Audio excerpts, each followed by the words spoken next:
Oh, hey, everybody. Oh, hey. I didn't know I was doing the intro. No, you're not. I can still do it. Okay. I was doing an awkward intro. Making me feel uncomfortable before we start. I'm trying to. Hey, so welcome to Don't Copy That Floppy on chipbit.net. I am your host, Lex, and I am joined by my fellow host, Dan. Yeah. The uncomfortable one. The uncomfortable one. If you are tuning in because you saw we made a Facebook page, thanks. Yeah, thank you a lot, we actually. Appreciate that. That's great. That's really nice of you. Kisses. So for today's show, we're not staying with our typical formula, which is normally that we pick a bunch of fun news articles and then do a game review and then talk about upcoming titles, things like released. that. Because this week was E3. Woo! And it officially wrapped up yesterday. The Electronics Entertainment Expo. 3 words that all start with E. I can't stress this enough, people. It's important. There's alliteration going on. So, because there was just so much news that came out of that, that's gonna be the show. And particularly news about new games we knew about already, but we got new information about, stuff like that. And so we're just gonna jump right into talking about games. Yeah, so how do we want to split it up? Do we want to do games we love, games we hate? Let's start with some things we were disappointed with. Let's start with disappointment and go into good stuff. Just, because the disappointment we can get through quickly. Give the bad news first. Bad news first.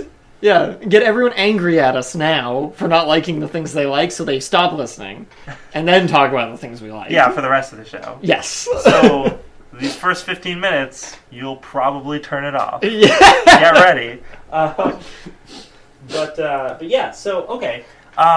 Now, we watched all the press conferences, except for me, because I didn't watch the entire Nintendo live stream. Yes, you just saw highlights from it. But I watched absolutely everything, all the way through. And man, sometimes it was hard getting through all those press conferences. Oh my god, Sony. Yeah, well, Sony was not my biggest problem. My biggest problem was EA. Well, I guess I dealt with EA because I stopped paying attention. Okay, well, that's fair. Sony, I was expecting cool things, so then all of a sudden 25 minutes of business was shot at me, and business. I was having a rough time. So, why don't you, if you want to start, throw out like a game, a thing. Yeah, let's talk about games specifically first. That were not up to snuff, in our opinion. Okay, so and I'm forgetting which conference this was at, and I apologize, but I'll probably know. We got to see not a trailer, but something for Star Wars Battlefront. It was the very beginning of EA's. Okay. Conference. They showed off Star Wars Battlefront, which a lot of people expected to be at E3 because they announced it last year. Yeah. A little teaser, and we were like, ooh, what are we going to get to see? Star Wars Battlefront, so exciting. What did we get to see? Nothing. Absolutely nothing of any consequence whatsoever. So if you haven't checked out the Battlefront trailer, don't bother. It's 2 minutes of pretty much nothing. It's a documentary about the people making Battlefront. Followed by about 30 seconds of a guy flying through a forest on a speeder bike. Which we didn't actually think was gameplay. It's just like, well, this is rendered in engine, I guess. But it's not actually gameplay, so who cares? Yeah. At least we know they're still making it, I guess. Yeah, and I didn't think they weren't making it. And it'll look pretty. Yeah, I figured that, okay, they're going to do the slow sell, and they're going to drag it out with this game. So at this E3, what did I expect? I expected a cinematic trailer. Yeah. Like, let's see something cool, let's see what kinds of environments to expect, and like a weird montage of stuff. Maybe the factions that are going to be available, get to show off everybody. Yeah, and I didn't expect to see gameplay, but I was going to be okay with that. But they managed to provide me with even less than that. Right. Like, I went into it with no expectations, really, for Battlefront either.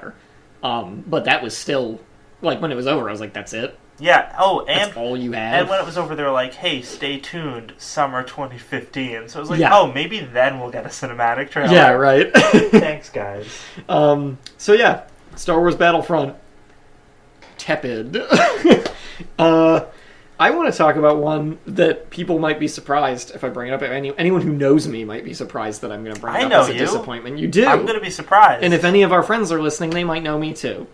It's no secret that I am a big, dumb fanboy for Platinum Games and Hideki Kamiya. I adore that studio. I adore that game developer. Our first podcast, I talked about Wonderful 101 for 10 minutes.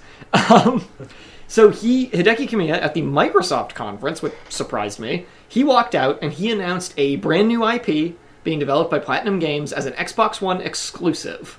Now, I'm not disappointed that it's only on Xbone. The game's called Scalebound, and I watched the trailer initially and was like, oh my god, new Platinum game, I'm so excited, this will be great.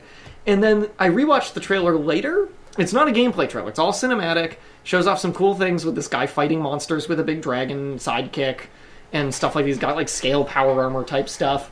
It's basically Dante from Devil May Cry in Monster Hunter. Yeah, and it struck me a lot as like what happens when Americans try and make Monster Hunter, even though it wasn't an American. It wasn't an American, yeah. And when I rewatched the trailer, though, I didn't not like it, but I just didn't feel excited. And I think I'm disappointed because I expect more from Platinum Games, and the fact that we didn't get any gameplay for it just kind of leaves me with this feeling of like, I don't know if I even want this game or not. Even, like, in spite of who it's by, which I feel like should be enough for me to be like, yeah, I'm so excited. I'm kind of like, I can't tell if that's going to be good. Like, I feel like I'm skeptical about it, which surprised me. And I mean, the fact that it's an Xbone exclusive is a little disappointing too, but... Yeah, that's always disappointing. Get your games published where you can, so... So yeah, Scalebound, I am surprisingly lukewarm about. I mean, I wish I was more excited for it. That's how I felt about it, too, not knowing who the developer was, because I wasn't paying attention. Right. Because, yeah, again, it looked like an American take on Monster Hunter. Attempt on wacky Japanese games. Yeah, and because we didn't see the gameplay, I was like, okay, maybe I'll check this out later when they actually, like, and give ultimately, me something. The cinematic trailer was somewhat underwhelming, too. Like, it didn't really show anything super, like, oh my god... compared to other games. Yeah, you didn't see anything that I was like, this will definitely be something that we'll see in gameplay. Yeah, it was just like, oh, these monsters are fighting each other. There's big monsters. And look at you, bigger monster. Yeah. So, I'm going to cross my fingers and bet on Kamiya anyway. Yeah, that it's going to be good. It's good. I still feel like it's probably going to be good, but now I'm just kind of about the whole thing. So here, you throw another one up there. And this is this gets to one of the good things I want to say about Sony later. But one of the things that Microsoft was talking about is they were like, "Hey, you guys, are you excited? We're re-releasing all of the Halo games." Oh, I'm glad you brought this up. I'm glad you brought this up. And the whole time I was just like... Well, not all of the Halo games. It's just the Master Chief collection. So we don't get ODST. Which is kind of a shame, because everybody really liked that. Yeah, that game was like much better than a lot of the other Halo games coming out at that point. And we don't get Halo Wars. I know, save your tears. But no, so they announced that, and like, it was funny, because when the guy was announcing it, and this was just a technical glitch, it wasn't actually the audience reaction, but he was like, yeah, so now you can get all the Master Chief games on your Xbox One. And then he paused for like cheering, but only his mic was up. Like, the mics to mic the audience were not up, so you just didn't hear anything. You just didn't hear anything, and then after a second, he's like, "Yeah, pretty cool, huh?" And it's just, I was like, for a second, I was like, "Yeah, no one cares." Oh wait, no, the mics just weren't up. What a perfect audio glitch, though. I know. What a perfect audio glitch. But yeah, I was just like, I don't. It's a remake, like Halo.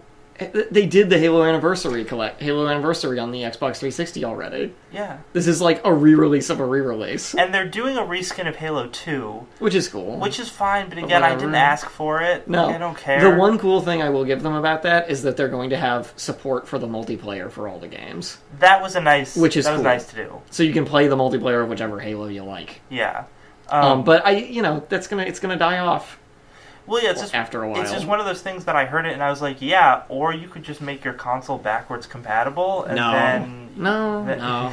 don't do that. No. Instead, it's just backwards compatible for games that Microsoft really likes. I want to talk about a game that is probably not even on your list. Devil's Third. I didn't even see that. Okay. Devil's Third is a game that's been in development for like 4 years by Tomonobu Itagaki. And this guy's the guy behind Dead or Alive and Ninja Gaiden. Oh, so it's got to have lots of jiggle physics in it. I would imagine, except the trailer mostly showed burly men, which is a change of pace. I hope it still has jiggle physics. For I'm those sure. burly men. I am sure there will be. Although it is a Wii U exclusive, but I don't know. It still looked gory.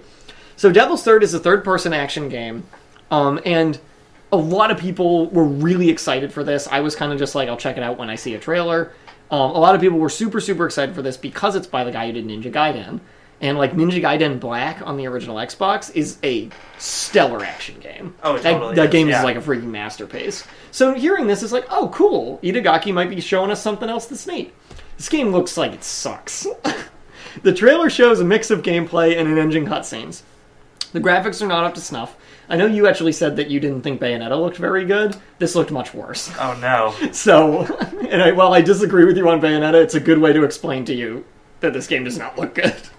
So, Devil's Third, the graphics look bad. The story looks like nonsensical, like Macho Man shit, like, excuse me, like Triple X or something like that. There's a big bald dude with sunglasses who goes around chopping people up with a katana. Okay. And, like, the gameplay just looked flat and boring and had no, like, visceral quality to it at all. You're just whacking dudes with a sword and saying, like, crude things, and there's probably just some sexy ladies will walk out after you do it. I only pay for hookers. Yeah, Duke Nukem. It was like Duke Nukem devoid of any and all charm. Oh, no. So, I saw that trailer, and I was like, from what I've seen of the response after that trailer, too, a lot of the people who were excited for this game are now like, what happened?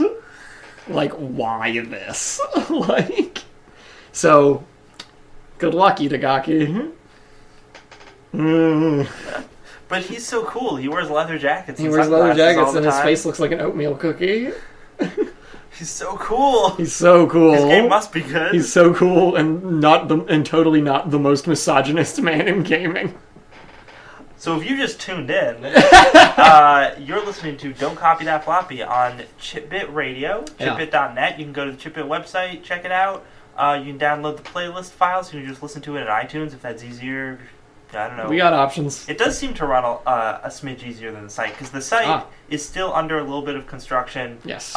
This summer, I think in the next 3 weeks. We're getting close. Yeah, we're going to, our show's going to have its own page. We're going to have an archive of all of our old episodes. Things that are going to get very official. It's going to be really nice. So, jump on board now. Yeah. That's all I'm saying. Oh, and if you want to talk to us about,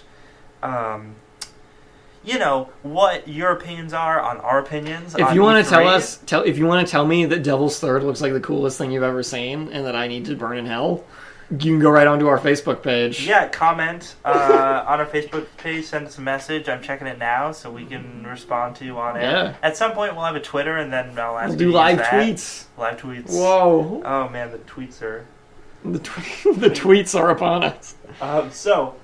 Do you have any other E3 disappointments you want to talk about before we talk about cool stuff? I had two. Okay, I have one more. Okay. So, but you can jump right into yours. One of yours might be the one that I want to mention. It might be. But one is Fable Legends. Yeah, let's talk about Fable Legends. Now, I kind of tuned out when they were talking about this game. I can't remember why, but I think I was, getting something to eat or something, so I wasn't really paying attention. I stopped caring about Fable 4 years ago. I know, right? I'm a chump, so whenever I hear Fable stuff, I still get a little excited. There's that, what if this time?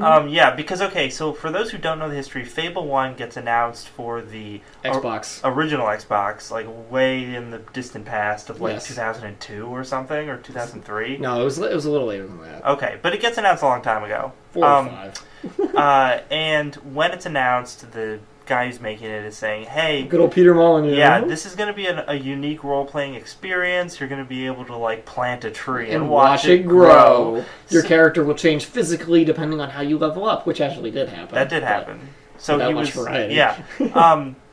And it was just going to be this super immersive, amazing role-playing experience. And then it wasn't. And then it wasn't at all. It didn't deliver. It didn't even come close. It was a pretty mediocre action RPG. Yeah. And then with they terrible made sound effect. Terrible sound effect. And then they made some more, and those pretty consistently, Fable 2 was better. It was better, but it was on the 360, wasn't yes. it? So it was where you'd and there was a lot of years between it, and it was on a much more powerful hardware. So you'd think they'd be able to do a lot more with it, but instead Right. they just did a little more. I felt like with they it. didn't really shoot any higher. No. So the This newest iteration. Is Fable Legends, and it's like they've with every new Fable game they just try and move further and further away from that original announcement that everybody liked. Yeah.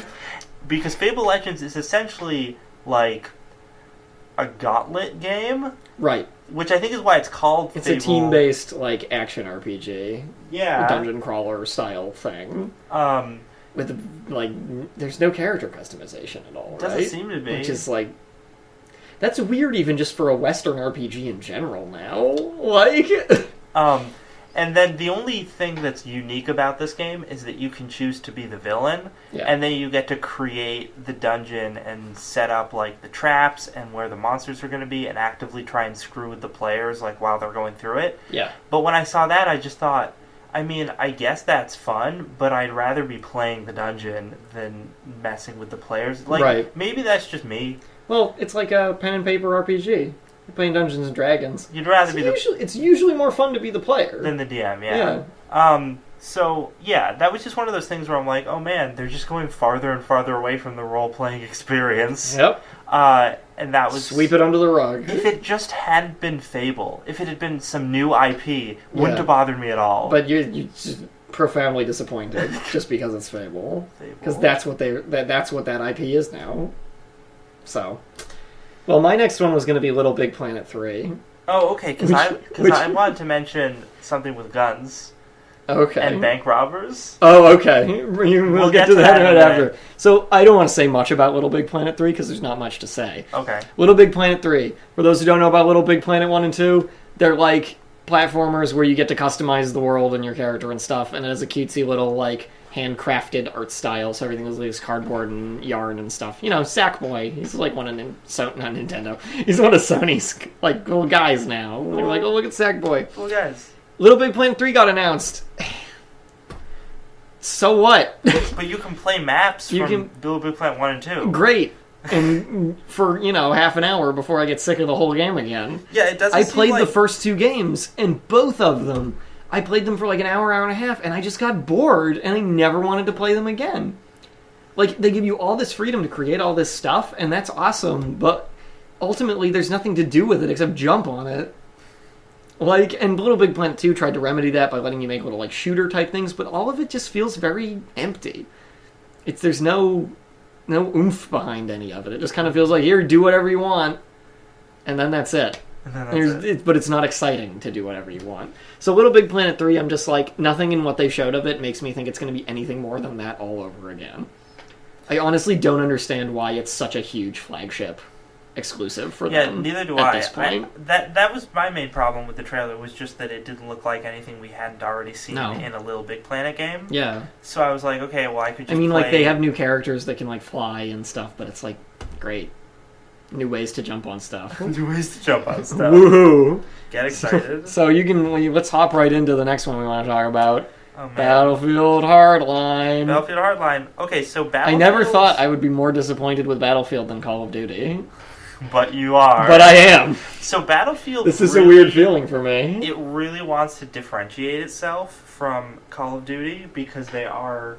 In the past, they've been basically the same. So I understand that idea, but I don't know. Bless you. Excuse me. Oh. But yeah, so I don't know. Somebody's getting really mad at you for talking about Battlefield Hardline. You got the plague coming on. This was some bad juju. This was a game in which you play either as like bank robber, it's cops and robbers, or you play like SWAT. Yeah. And there's a way better SWAT game that somebody else showed off, which we'll talk about later. We're going to talk about that later. It's just, I mean, I was watching the gameplay. I do give them props for showing gameplay and showing like a lot of gameplay. But it was one of those really scripted. It was super scripted gameplay things. So like, yeah. But okay, so it's like you're the bank robber. You just take the money out of this armored car, and I'm like, oh, so that's cool. I wonder how much money that is. That's got to be like like maybe a couple $1,000. Yeah, or maybe $100K. Yeah. Maybe $1 million. Because it's just a bag of cash that you have on your back. Yeah. And then it's like, oh man, the police are here. Get out your RPG. Yeah, like what? And I was like, wait, no, that's not how you would rob an armored car. You'd want to get out of there. You would avoid confrontation. Yeah, and they fight the whole... It turns into this war. Yeah, on the street. On this, yeah. For several city blocks. And they're running into skyscrapers and then The zip-lining off of them. crane shoots down into the building and everything explodes and shows off like their destructible environments and stuff. But jeez, it was crazy. That collateral damage is ridiculous. Yeah, it was one of those things where I was like, wait. Everyone on that SWAT team is going to have to give their badge to the chief. I know, because if it was real life, it would be like, the police force would almost say, like, don't bother going after these guys, because, we'll catch them another way. Yeah, we'll like, infiltrate them or something. And now, I know people might be saying, but it's a video game. We know it's a video game, so it can be a little silly, but Battlefield has always kind of prided itself in being somewhat realistic. Yeah, they made their World War II stuff was very spot on. And realistic, like, military titles, even up through Battlefield 4. Yeah. So now they've taken this total 180, where they're, not only is it not military anymore, it's a police robber type thing, but it's also kind of silly. They've taken this like extreme route with it. It was so over the top. Yeah. It was extremely silly. And the zipline thing, something about all those ziplines I just think is the stupidest thing I've ever seen. They're just like, how do we make this more radical? Zipline! You know what it actually... what? You know what it reminded me of? Because it wasn't actually that much more absurd than the trailer for this other game. What's that? The new Crackdown game. Oh yeah, kinda. Yeah, it less neon, but other than that... Yeah, it was basically the same. Yeah. But Crackdown's tried to be over the top. So it works. Yeah, because I saw Battlefield, it was just like, why? One good point about Battlefield, though, although you could also consider it a good point about Call of Duty now, is that these two new titles for both of those respectively have really stepped away from just the flat military thing. Yeah. And I mean, Call of Duty's still military, but they got all the future stuff. Battlefield has completely moved away from military. So that's cool because it differentiates the franchises, which is something that I didn't think of before, but I like. And now no one's doing regular military. Yeah. Set in the present. Not anymore. Not anymore. Old hat. Let's segue because, Let's get into the good stuff. Yeah, and to start that off with, the thing that I wasn't the most excited about, but I was not unhappy with, was actually the Call of Duty trailer. Call of Duty Advanced Warfare, they did the same kind of scripted gameplay sequences. And yeah, it looked good. There were neat gadgets. Cool gadgets, cool weapons. The graphics look great. There were jump jets. I don't know. I actually had fun watching the gameplay footage. So good on them. Yeah, I was pretty happy with it. Kevin Spacey will be in there, so Yeah, that was funny. At the end, they show a montage of like cutscene stuff, and they show Kevin Spacey. I'm like, I've forgotten about Kevin Spacey. Yeah. There was good on them. They made a cool thing. There was a mech that like you're walking behind at one point that reminded me in all the best ways of the suit from Alien 2. Oh yeah, totally. Yeah, the loader. Yeah, I thought of that. I was like, oh, so good. Yeah. So good on them. It looks cool. I'm not gonna get it, but. Yeah, I mean, neither of us are super into shooters, especially AAA shooters. But we're not going to not admit that they look neat. They look good. And Battlefield Hardline, while we ripped on it so much, like, the gameplay looks solid. And the graphics were pretty nice. Yeah, so, if you think it looks cool, go get it. Go cause all the collateral damage you want for $5,000. I guess we could also just talk about the better SWAT shooter. Yeah, we might as well talk about that now. Rainbow Six Siege. They showed this at the end of the Ubisoft press conference, I believe. Yep. So this game, it was also a gameplay sequence, which was pretty heavily scripted, including the dialogue. The dialogue was extremely scripted. Oh my god. Playing an online game and only one guy swore like one time. I call BS on that.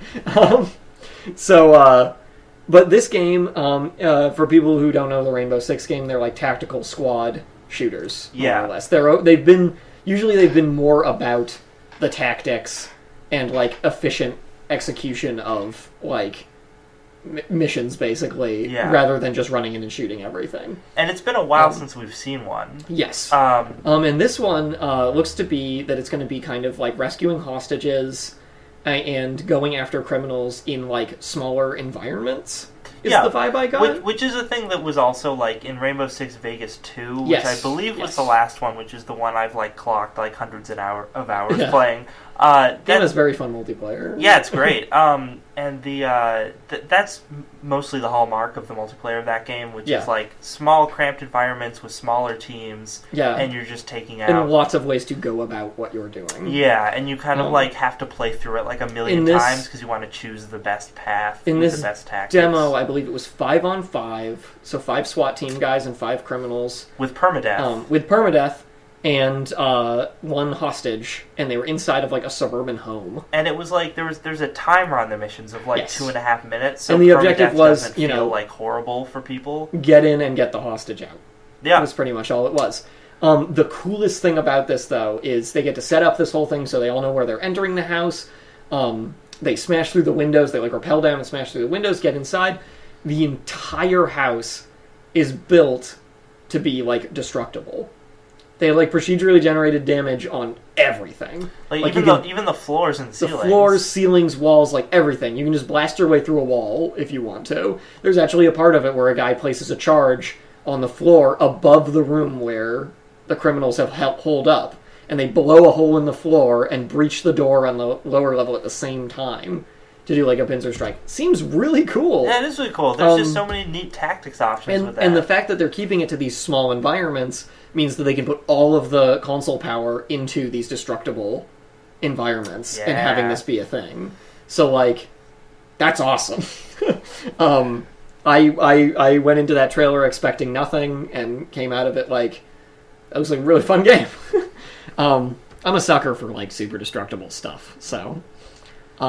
that's true, and I love that cool. we're seeing more and more of that because now this generation of consoles actually has the power to do that along with all the other stuff in the game and having good graphics and everything. So, of all of the shooters that were shown off, I thought Rainbow Six Siege looked the most interesting.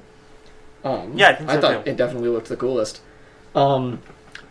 So that's that. Yeah. Covered those big shooters. Those big shooters. So if you're just tuning in, you're listening to Don't Copy That Floppy on Chipit Radio, chipit.net. You can listen to us on the site. You can download the playlist file, listen to us on iTunes. We are a video game news show. We broadcast from 7 to 8 every Friday. Yep. And I think we're pretty great. This is me. We're talking about E3. Yeah, this week is all E3. All E3 all the time. So usually we're more just broad news stuff, but got a lot of games this week. So much. There are a few that we're not going to mention because they had trailers last week and we kind of already covered them. Yes. So stuff like Witcher 3 and... our only coverage of Witcher 3 would just be, it looks really good. Yeah, we said everything we were going to say about it last week. It still looks really good after E3. So, what do you think we should get into next here? Well, what other games were you excited about that you saw at E3? I am super hyped for Bloodborne. I want to talk about Bloodborne for a bit. Now, Bloodborne was actually leaked prior to E3 under its working title, which was Project Beast. There are a bunch of like animated GIFs and screenshots floating around. It's pronounced GIF. Is that correct? Or are you just messing with me? I think that is correct, but I have no likes idea. People who do that. Yeah, I don't like that at all. Choosy moms choose GIF, Alex. That's true. So all this stuff came out about the game already, and people were like, "Oh, it's a Souls game. It's going to be the next game in the Dark Souls series." Dark Souls and Demon Souls series, and people were like, "There's going to be called like Beast Souls or something," because Dark Souls was Project Dark before it got its real name. So people were like, "Beast Souls, you guys, Beast Souls." Turns out the game's called Bloodborne, and it is not a direct continuation of the Souls series in name. But if you like the Souls series, you're gonna like this. They showed a cinematic trailer at E3 at the Sony press conference. It's going to be a PS4 exclusive, as of now, by the way. But the cinematic trailer was super. I thought it was really cool. You said you thought it was really dark, like you couldn't see what was going on. But not just figuratively, but literally. Very cool. Kind of this like Victorian London, like Jack the Ripper Van Helsing vibe going on Definitely. in it. This hunter-type guy, who also kind of reminded me of a plague doctor in some ways. He had a big hacksaw weapon. And he kills a bunch of, like, plague zombie guys and this freaky dog. And the game just looks spooky. Really good atmosphere and art direction. Definitely. So luckily, I talked to Lex about it, and he said, "Oh, I'm not really excited because there's no gameplay." But is there gameplay? But there is gameplay. Oh man! So the day after the press conferences, Sony showed just the press like a half an hour gameplay demo of it. And the press reported, some guys went on YouTube from the press and said, like, "Oh, it looks really good. It's a Souls game. Like, it plays like a Souls game. Anyone who knows how Dark Souls or Demon Souls play, that's what you can expect, pretty much through and through." However, they sped it up. Shields are not going to be so much a thing in it. Guns are now a part of the game, but the guns, surprisingly enough, are mostly short-range weapons. They're not the type of, like, you're not going to have like a sniper rifle. We're looking at like shotguns and things like that. And then lots of cool melee weapons, most of which are apparently going to be transformable. So they'll have multiple types of things they can do. Like in the trailer, the guy has this big bone saw, and then it folds out into this like sword-type configuration. But everyone who watched that press stuff said this is the next Souls game for all intents and purposes. And then the Beast Souls trailer that all those screenshots and things were taken from leaked yesterday. And I got my hands on it and got to take a look at it. And yeah, it looks like a really sped up Demon Souls or something with the same great art direction and just cool stuff. Like, I'm really hyped. Now that I have confirmation of like what it's going to look like in play and everything, like, bring it on. It's not coming until 2015, but I'll be buying PS4 for that and probably Metal Gear. Oh, that's actually a side thing I wanted to mention. Bloodborne.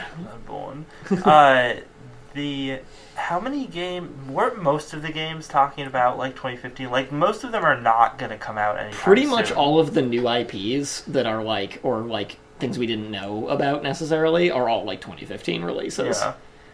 Aside from, like, some arcade titles and stuff, like downloadable titles. Some of which looked really cool. I liked the look of Ori and the Blind Forest from Microsoft.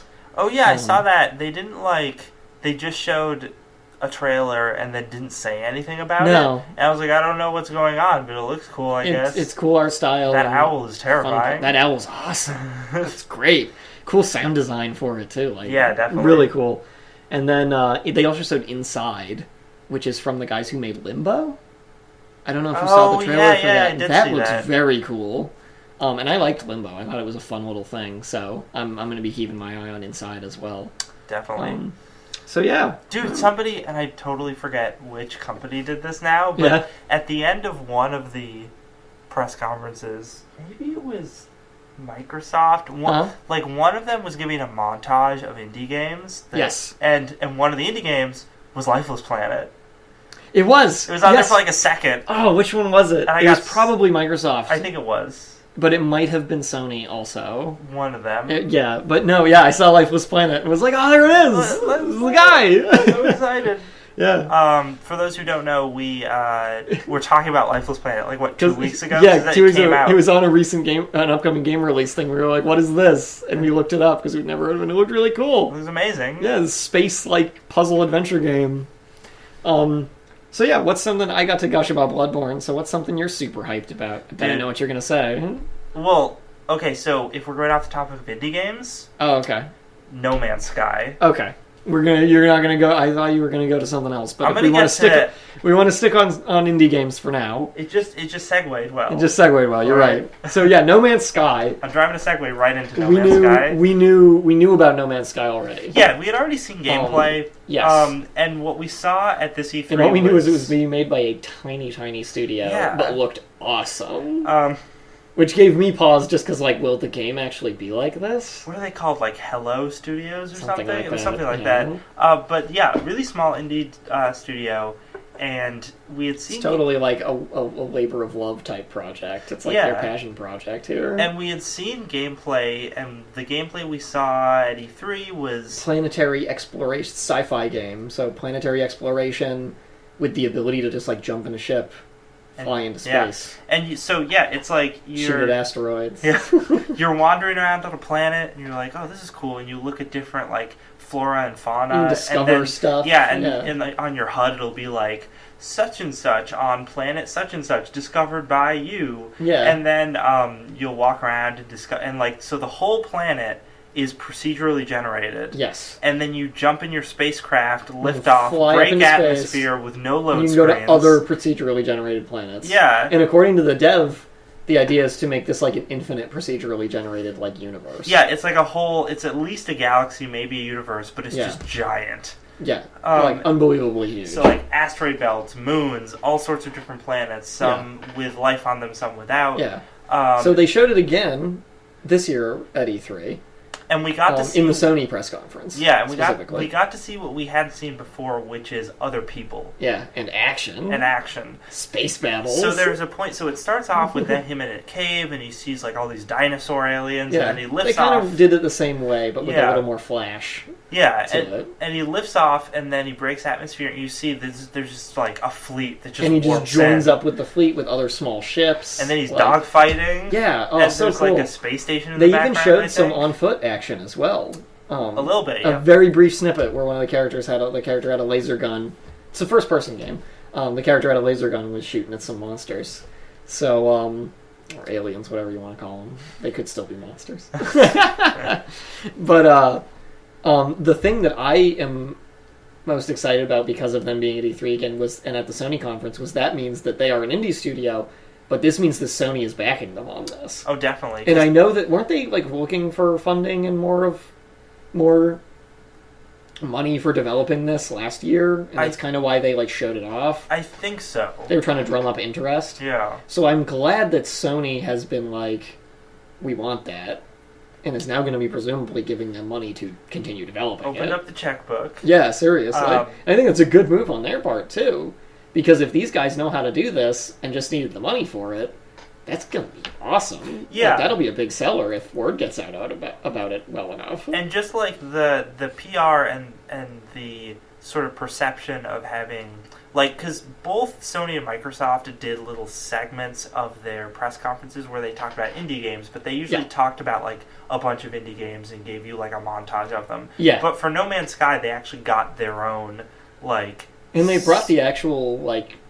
guy, like the creator, out too. Like they didn't just have some Sony dude talk about it. They got just as much FaceTime as a AAA title. Yeah, which means that Sony knows they've got something good. Yeah, and they're pushing it. So that was super encouraging. Yeah, I'm psyched. I'm so psyched for that game. I love stuff. I love stuff like that. I just love the idea that I'll be able to jump down onto random planets and explore. Like that's what I want. Like that's great. That's all I want.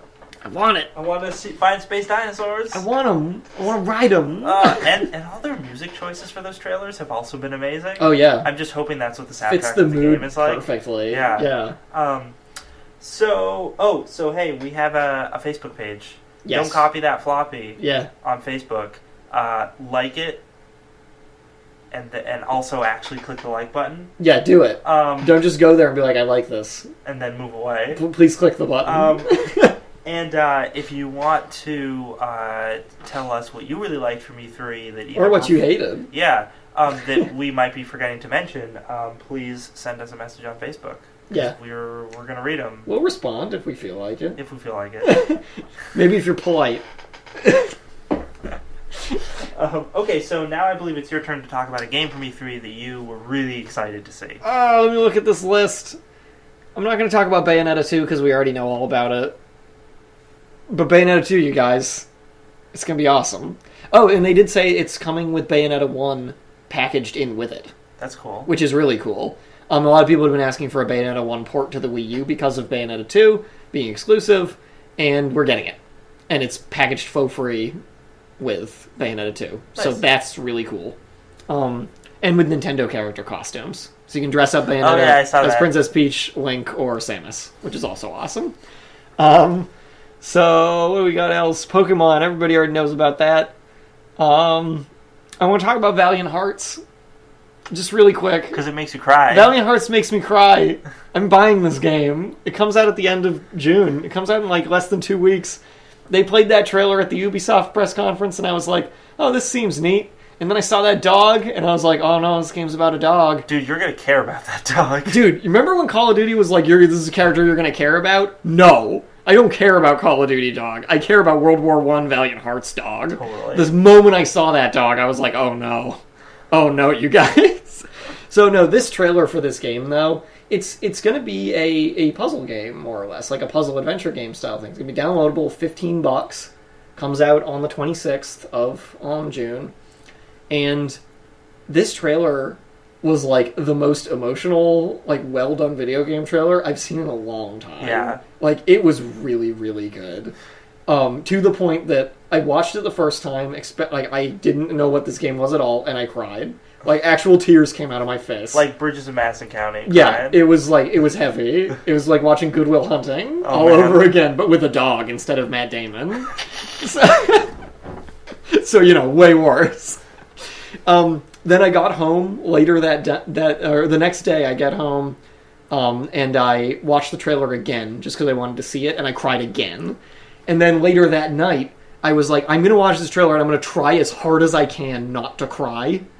And within they didn't even get to the sad part of the trailer, and I started crying. This game ruins me. So I really want to play it. The idea of it though is that they took all these letters written by soldiers in World War One, and made this adventure puzzle game based off of things written in those letters. So all of the things that are happening in the game, you follow 4 human characters and this dog who knew all of them in their lives, and you follow them through their experiences in the war.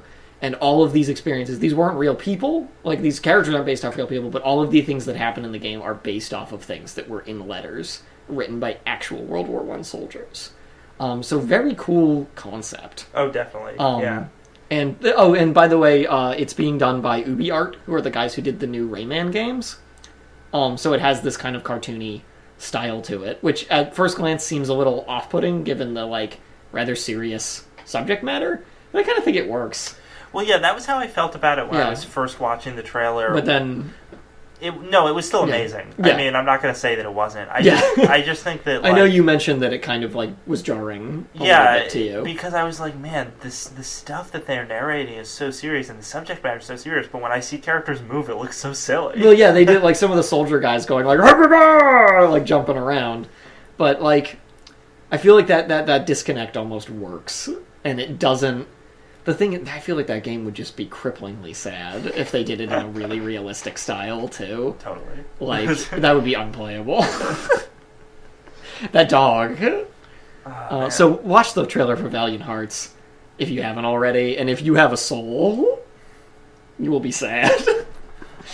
Unless you hate dogs, but then what good are you? So you're up. I got my moment to gush about that. So moving to a AAA title that I am super excited about because I actually got to see gameplay of it. Oh yeah. Was Dragon Age Inquisition. So I had seen cutscenes for Dragon Age. I'd actually seen some gameplay, but it had been nothing substantial. Yeah, it had been a lot of third person over the shoulder, and it had mostly been people wandering through the world but not actually fighting. Yeah. Hadn't seen the combat system in action. Yeah. And that's really what I need to see for an RPG to sell me. Right. I really like Dragon Age Origins because it kind of... I liked Origins as well. Yeah, it played like an old school RPG. Yeah, reminded me of Baldur's Gate or something. Yeah. But it had a lot of content in it, too. It was just a cool game. There's lots going on. Yeah, it's good. Yeah. Dragon Age 2... Not so great. Well, when they made Dragon Age 2, they wanted to focus more on... Why people liked Mass Effect. Yeah. Actually. So it was a lot of third-person, action RPGs. They action RPG'd it up. They didn't let you customize your character. You could, but you played as a specific guy. Commander Shepard. So you could customize them, but you were always, Hawk or something. Yeah. Or whatever. Now... Inquisition... Also, the game didn't look very good either. Dragon Age 2's graphics were kind of... Dragon Age 1's graphics were not amazing. It was consistent either. At least, though. So, Inquisition, okay, it has amazing graphics. Yeah, it looks gorgeous. They've definitely fixed that, which is, the least important thing to fix. Yeah. But and I think, again, you're playing as this set character. Okay. Um, I wasn't sure about that. That's what it seems like. Okay. I'm pretty sure that that's how it is. But when I actually saw the combat, they showed some combat with the dragon, which was like the best combat to show ever. Yeah. You see like it doing all these different kinds of attacks and like breathing some fire on them. They showed off some of the characters using magic as well. Yeah. And some of the magic spells looked great. So They reminded me of Dragon's Dogma, actually. Yeah. Which is a really good thing, because the magic in that was fantastic. So you see a lot of fluidity to combat, but most of what they showed off was, again, still third person. So I was like, okay, so it looks good and the combat is fluid, but I'm not seeing anything super different from Dragon Age 2. And that's what I was really worried about, that they would stick with that formula. And they're talking about it more, and they're like, but if you don't want to play combat like that, you don't have to. Instead, you can go into a different mode where it's a top-down perspective and you can pause combat. Right. And they didn't show gameplay of that, because what I would have liked to see is somebody actively switching between those two modes. But they did show screenshots of it. Mm-hmm. And the screenshots looked like Dragon Age Origins or like, Baldur's Gate. Yeah. So I saw that and I was like, yes. Because that's the gameplay style that I want to, like, that's how I want to play it. Right. So the fact that you have both options and that I can play it that way, I'm just super excited about that. Right. It seems like they learned from their mistakes with Dragon Age 2. Yeah. Which I was skeptical that they would, even though they were talking this one up so much. But after seeing the stuff they showed at E3, like, I think it's going to be a good game. So, yeah, I'm super excited. It's kind of like the sequel that the first game deserved. Now. Exactly. Because 2 really wasn't. So that's very cool. And I feel like they're going to be pushing really hard for that to compete with Witcher 3. Oh, definitely. Those two, like, the second I saw the stuff for Dragon Age this time around, all I could think about was how hard the battle between those two games is going to be. Witcher 3 is going to win? I think I'm still more hyped about Witcher 3. Yeah. And I think it's going to edge out Inquisition. It looks so good. Yeah. Oh my god. And we saw more gameplay of it at E3, actually. Yes, we did. And fight a griffin. Which was cool. Oh, so good. And just we got to see him actually, in gameplay, moving through that world that they built for it, that we've only seen screenshots of, really. And it looked gorgeous. Like, it's actually just huge and open. And, like, oh, wow. Whew. Give me the vapors. Okay, Dan, another game. Okay, we should do our station identification. What? We didn't do one for like 15 minutes. Well, do you want to do it? I'll do it. Okay. Hey, everybody. This isn't chiptune music. Get out of here. We're doing Don't Copy That Floppy. We're a video game news radio show. We broadcast every Friday from 7 to 8 right here on chipit.net. You can also listen to it on iTunes. Talk about video game news. Right now we're talking about E3. I'm Dan. This guy's Lex. This is true. That's my station identification. Excellent. We have a Facebook. You can check out Facebook. Facebook. Don't Copy That Floppy. It's on Facebook. Yeah. Please like it. If you want to comment on stuff that you feel like we should have talked about for E3, throw it on there. Maybe we'll talk about it on the show before we finish up. So the last thing that I really want to talk about, last game they showed that I really, really want to talk about, is Xenoblade Chronicles X. Okay. This is a Wii U exclusive by Monolith Soft, who on the Wii made Xenoblade Chronicles, which was a super, super good JRPG that made me like JRPGs again. Nice. Because I played a lot of JRPGs the past few years, and I just was like, these are all boring and lame. I don't care about this genre anymore. Then I played that, and rekindled my love. The game's got a special place in my heart now. So when I heard that Monolith Soft was developing an unnamed project that they were just calling X for the Wii U, I got really excited, and the only thing we'd seen of it up until now was some giant robots flying around a big world and some guys fighting monsters in a big world, and that was it. So I wanted to be more excited, and now I can be more excited, because Nintendo showed an actual, story trailer for the game that was brief, but looked super cool. It's super anime-ish. My only gripe, I guess, would be that the character models totally do look like they could be in a PS2 game. But whatever. Unfortunate. The rest of it looks great. It's just the character models look kind of I don't know about this. But story-wise and everything, the game seems like it's going to be really cool. They did a half-an-hour gameplay demo of it, too, on the day after, the press conferences and stuff, or after Nintendo showed the trailer. That just showed literally the first half hour of the game. and introduced the setting and plotline and everything. Very different. Oh, and since they finally said the title was going to be Xenoblade Chronicles X, it is not actually a sequel to Xenoblade Chronicles, though. Is it a prequel? No. Oh. It's actually, plot-wise, it is allegedly unrelated. They're just keeping the name for recognition's sake, I think. Okay. Which is fine. But this game is going to be, much like Xenoblade Chronicles, which had these huge sweeping environments to explore, it's going to be that same kind of thing. Humans leave Earth in these big colony ships to escape a war between two other alien races who just decided to fight next to Earth. Earth gets blowed up, and you play as a character who is thawed out from the stasis on one of these colony ships after it crash lands on a planet. So the whole game is going to be, we are on this planet, trying to colonize it. There's all kinds of aliens and crazy stuff going on. And then the aliens who are at war are going to come into it in some way as well. So, got a big overarching space opera plot. You got exploring a new alien world, real-time combat, real-time party-based combat. This one actually has character customization, so you're not going to be playing as a pre-made anime dude. You get to make your own anime dude. Sweet. Or lady and play as them. The biggest eyes. The biggest eyes. The biggest twin tails. It's going to be super cool. And they're giant robots. And according to everything they've been showing, the robots can just be jumped in and out of whenever you want. Sweet. So you can leave them places, you can take them with you, you can fly in them, they can turn into cars, and drive around. Super awesome! So I could not be more excited about Xenoblade Chronicles X, because I love Xenoblade Chronicles, and this just looks stellar. Alright. And the graphics look really good, aside from the character models looking a little goofy. So, yeah. Check out that trailer.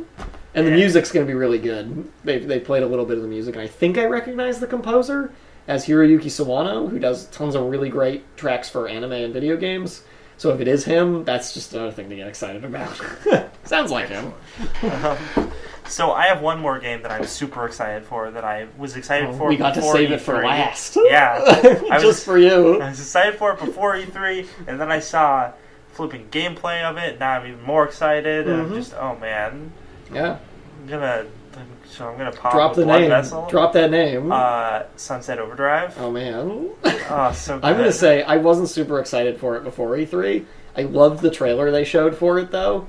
And I actually saw a little bit of gameplay from some live showing of it before E3 and was kind of about it because it looked kind of slow paced.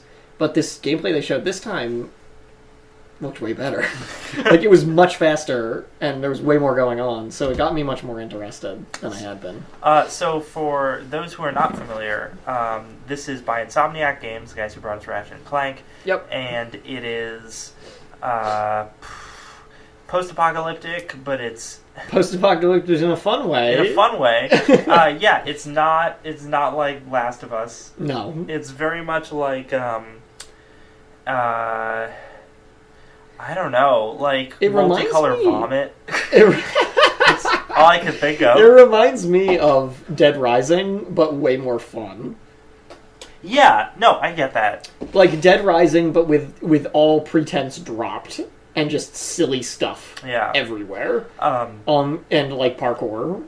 So much parkour. So much parkour and rail sliding. The trailer was they played it off jokes about other video games. The trailer, which was amazing. they played it off like it was going to be just another Battlefield shooter type thing, and then the main character just busts in and is like, "No." He sees the soldier who's been fighting these guys, and the soldier's hiding by a crate, and the main character looks at him and he's like, "Oh, hey, cover mechanic, right?" Yeah, it's great. It's great, and the main character of this one's just this bro dude guy. Yeah. And he's talking to the audience, and he's like, "Your hero, me. I mean you."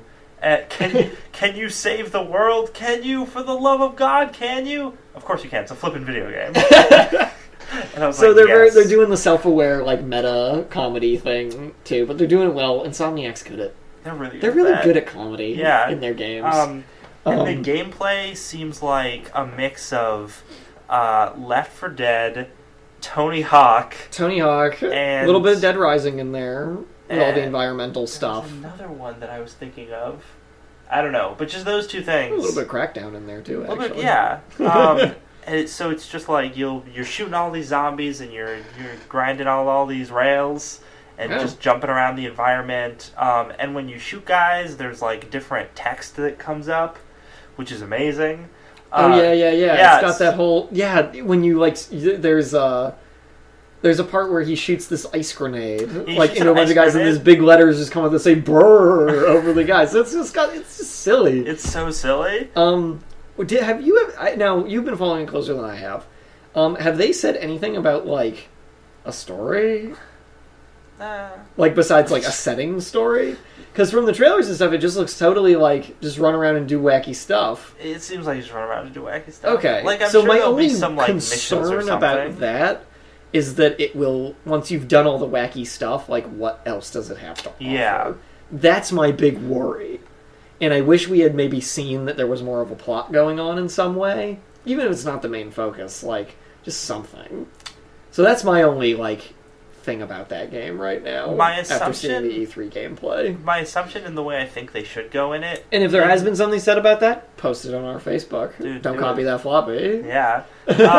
Yeah, I hope they go sort of a Left 4 Dead route with it, with just different scenarios. Oh yeah, so you just jump into a scenario and you play that out and try and do as well as you possibly can. Yeah. Yeah, that could work. They also showed some boss fight action, which was really sweet. So we know there's bosses. Yeah, just all the different like dodging mechanics and the way everything's very fluid in the way it goes. No, it looked great. The character, you move from rail to zipline to like Battlefield Hardline. But see, in this game, the ziplines work because it's supposed to be silly. Like ziplines aren't cool; they're just goofy. Ziplines are just something you do on your vacation to the Bahamas. It's true. So, I totally brain farted what I was going to say. Well, that's fine, because we're almost out of time. We are almost out of time. Anything else we want to get in there? I'm not excited about Hyrule Warriors, Zelda Hyrule Warriors, because it's Dynasty Warriors with Zelda, and I don't like Dynasty Warriors. And I am inviting just venomous comments on our Facebook page with saying that right now. Hyrule Warriors looks lame. We saw in-engine stuff from the new Zelda game, and I was like, oh, this looks really pretty. Looks gorgeous. But we don't know anything else about it. Aside from that they're trying to go more open-worldy with it, which is cool. They're taking cues from, like, the first Zelda game, which is neat. Yeah. So that's cool. There's all this hubbub about whether the new Link is a girl or not. I think he just looks effeminate. Yeah, because it's not like he hasn't looked character, and it's not like Link hasn't looked effeminate before. Yeah. But all these people are like, doesn't look like Link. He looks like a girl. Well, Link in Wind Waker doesn't look like a Link either. So, we got like 1 minute left. What's something else that I could just say something about really, really fast? Oh, actually, what I want to say is there is other stuff from the press conferences, specifically the kind of stuff they covered and sort of analysis of that. Yeah. That I would like to talk about, and we will probably be doing that next week. So some of the Sony stuff I know, yeah. Yeah, so we'll definitely be having some more in-depth analytical stuff next week, along with some articles. And there's a new Batman game. Batman Arkham Knight. It looks better than Origins, but that's not hard. Iron Batman? Iron Batman. He's got an Iron Man suit. His suit is so high-tech. He's got Batmobile everywhere. They're driving around. Scarecrow's the villain, I guess. Probably. Seems like it. That's all we have. Okay, so I hope you've enjoyed this week's installment of Don't Copy That Floppy on Chipbit Radio. Check us out on Facebook, please. And tune back in next week, Friday at 7, for probably a little more E3 stuff, but also some loose ends. Some loose ends for E3 stuff, but also some gaming news. Yes. And a game review, and also some stuff about upcoming releases. Yeah. So I have been Lex. And I'm Dan. Thank you all for listening. And remember, don't copy that floppy.